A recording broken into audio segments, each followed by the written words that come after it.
Jae-yun felt something was wrong. On the way back, he asked the assistant if there was something wrong with Liang Chen today. When looking for the phone today, Liang Chen asked about Jae-yun's birthday. It turned out that it was not on the same day as her. Mobile Jae-yun already understands.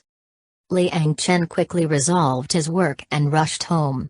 When he got home, he turned on the computer and waited for Lu Jing to go online.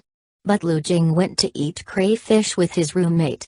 He took the initiative when he saw Liang Chen's message. It was not as fast as the classmates who gave up and peeled their shells.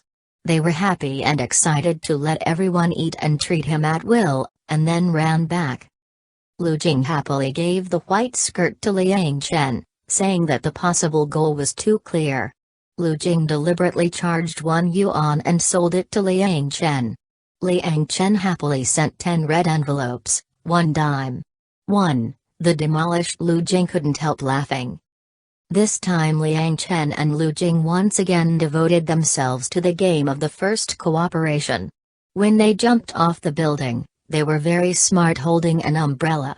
Lu Jing hugged Liang Chen and flew down. Lu Jing proudly declared that the world belongs to them, but unexpectedly, he was hit by a rocket launcher and ended the game with a complete failure. Liang Chen satirized Lu Jing bragging, but Lu Jing thought that he was taking a rookie too much, or maybe eating too much crayfish. Liang Chen asked curiously. Where did Lu Jing eat the crayfish? Lu Jing took the opportunity to offer a treat to eat the crayfish. Liang Chen didn't dare to reveal his identity, so he could only go offline next time. Although Liang Chen didn't promise Lu Jing to eat together, he was a little disappointed in his heart. He took out a book and filled out the address and prepared to mail it. At this time, he received a call from Jae-yun, and Liang Chen connected unnaturally. The assistant was also a bit pity for Jae-yun. He felt that Liang Chen couldn't understand Jae-yun's heart, but Jae-yun thought that Liang Chen deliberately pretended not to understand. Everyone in the world could understand it. It is impossible for her to understand it alone. The director invited the taro to have a barbecue. He watched the pig's feet roasting on the fire and learned that Ma Shanshan's foot was injured. The taro simply took the pig's feet and gave it to Ma Shanshan. Even people were driven out with pig hoofs. Jae-yun didn't want Liang Chen to always avoid herself, so he deliberately asked Liang Chen to help choose the gift. Liang Chen immediately asked who he was going to choose. Liang Chen pretended to give it to his mother and said casually. It happened to be the same day as Liang Chen on his mother's birthday. Liang Chen suddenly relaxed his vigilance and happily chose.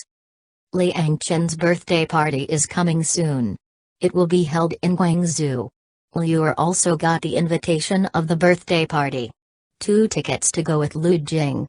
They booked the plane tickets and they were on the same plane as Liang Chen. But because of the economy the cabin was full, so Liu also got a free upgrade opportunity. Liu actually saw Liang Chen in the first-class cabin with excitement. When Lu Jing found that his earphones were missing, he ran to the first-class cabin to find Liu, but accidentally saw Liang Chen's blanket fall to the ground to help pick it up. The two looked at each other, but no one spoke.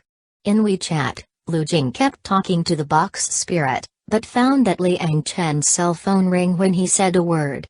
At one point he thought Liang Chen was the box spirit, but Liang Chen lied to help his mother in order to deal with Sister King next to him. Choose clothes. Lu Jing sent out a message again, and before seeing Liang Chen receiving a message, he was invited back to his seat by the stewardess. Lu Jing looked back at Liang Chen when the curtain in the middle of the first-class cabin was pulled up.